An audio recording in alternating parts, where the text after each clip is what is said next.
झेप मराठी, आरसा महाराष्ट्राचा। धुळ्यात अवैध धंद्यांच्या विरोधात कारवाई। याच मुद्द्यावरून भाजपा व शिवसेनेत बाचाबाची। पोलीस प्रशासनावरही केले शिवसेनेने गंभीर आरोप। धुळे शहरात अवैध धंद्यांचा विषय सध्या चांगलाच गाजतो आहे। अवैध धंद्यांमध्येच आता कॅफे आणि लॉजेसचीही झाडाझडती सुरू करण्यात आली। आज 30 जानेवारीला शहराचे आमदार आणि पोलीस प्रशासनाने संयुक्त कारवाई केली।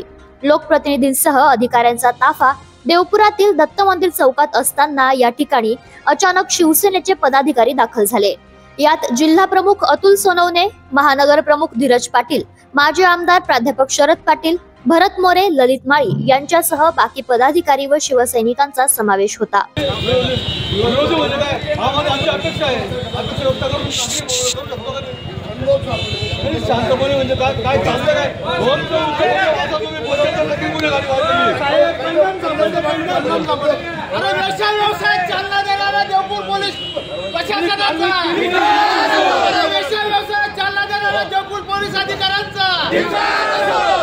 धुळ्याचं नाव बदनाम करणाऱ्या या प्रशासनाचा पोलीस प्रशासन करते काय?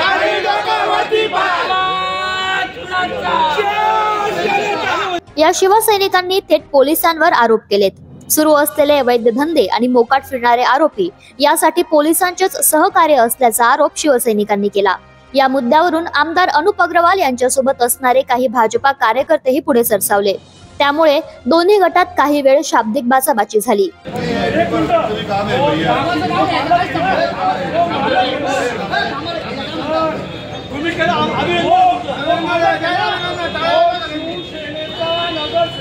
अखेर आमदार अनुप अग्रवाल यांनी मध्यस्थी करून सामंजस्याने वाद मिटवला।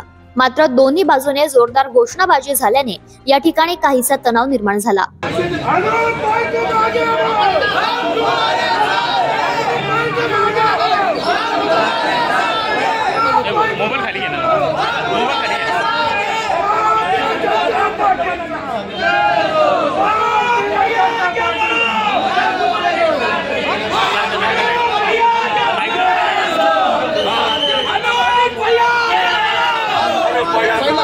आमदार अनुप अग्रवाल यांनी घेतलेल्या सामंजस्याच्या भूमिकेमुळे तूर्त या वादावर पडदा पडलाय।